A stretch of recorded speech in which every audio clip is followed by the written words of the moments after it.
So my name is Patrick Braden, and I'm here at the Capitol on Father's Day 2008.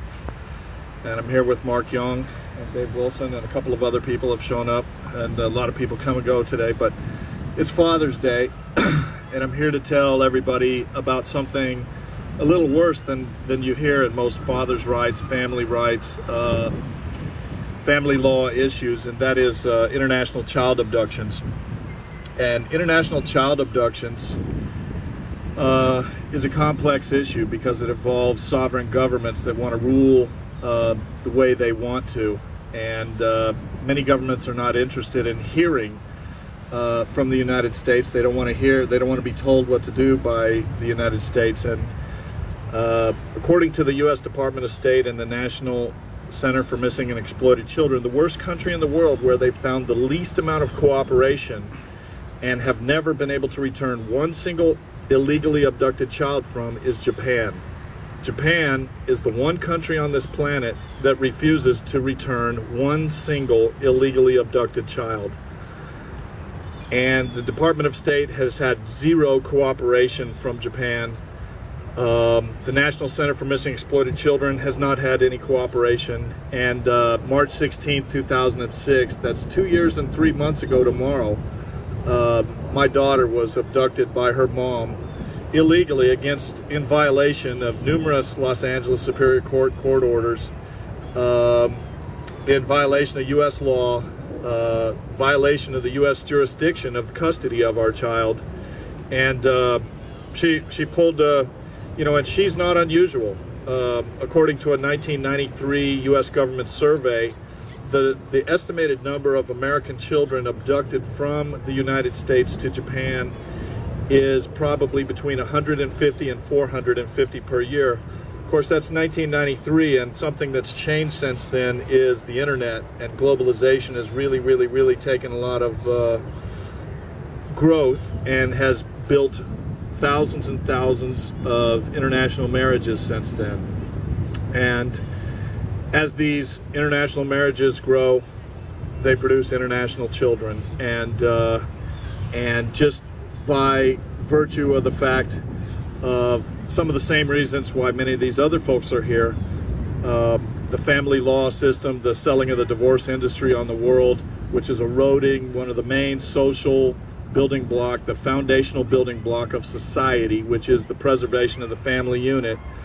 Because of that, people feel that relationships can be just thrown away, marriages can be thrown away.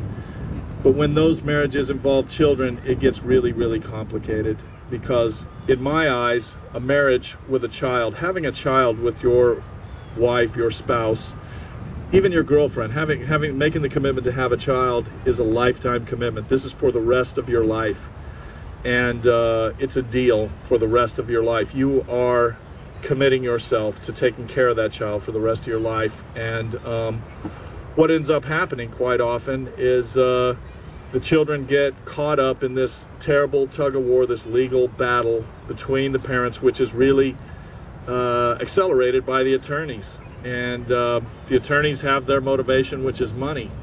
And the more billable hours, the nastier the fight, the more money they make, the sooner they buy their Lamborghini. And so anyway,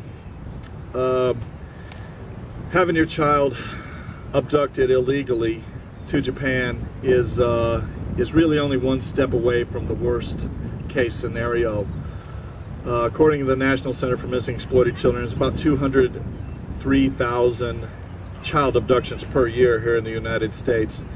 99.7% of those are resolved within about a year and a half.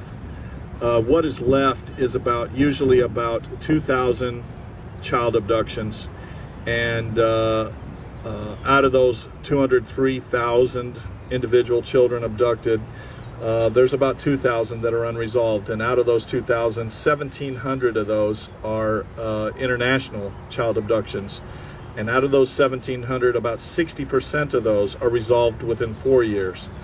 And so that brings it down to about, I guess that's about 800 child abductions that are international child abductions and they're international child abductions, and they're unresolved. And you're wondering, what about that other 200? Well, unfortunately, in the real world, there are about 200 child abductions per year where children are abducted and they're either never found or they're found dead.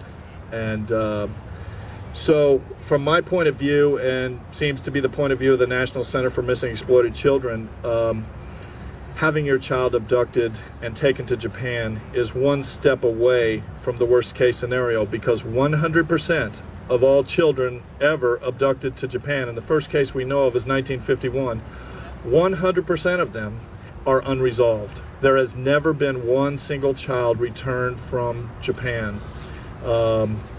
And the government of Japan seems to like it that way. And the problem is our government doesn't seem to want to do much about it. And that's why I'm here in Washington again. I'm here to support these guys, Mark and Dave and everybody else, but I am here for legislative reform. And it's time that our government stood up and protected our children. And my daughter's an American citizen, born here in the United States, guaranteed constitutional rights, and she is effectively stripped of her U.S. constitutional rights by the government of Japan now, and by the decision of a woman who made a really bad choice. And you know, I don't want to blame her. My ex is a good girl, you know, but she's a victim of similar trauma in her youth. And my fear is that my daughter is going to end up suffering the same kind of trauma that her mother suffered at the hands of my daughter's grandfather. And so, you know, I spent 100 days here in Washington, D.C. last year in 2007, and it wore me out. But you know, I'm back again in 2008, and this isn't going to be my only trip here this year. But I'm happy to see things are finally moving, you know, with ongoing contact with about over 150 legislators, and producing an awful lot of work with their staff. Finally, our Congress is getting to work on this issue, and just 3 days ago, on Thursday, in the Foreign Affairs Committee, the East Asia and Pacific Subcommittee, the chairman of the committee, Ini Faleoma-Vega, made some comments in his opening statement about by the way, the hearing was about the U.S.-Japan relationship, and he made some comments that he finds it very ironic that Japan basically cloaks their foreign policy and promotes their foreign policy worldwide on the backs of 16 Japanese citizens who were abducted by North Korea 30 years ago, and all the while ignoring the cries of hundreds, if not thousands, of American constituents of all of our U.S. legislators. Hundreds, if not thousands, have contacted congressmen, senators, governors, and complained that in Japan we have no access to our children if the Japanese parent decides that that's what they want to do. If they want to abduct the children, the State Department is unable to bring them back.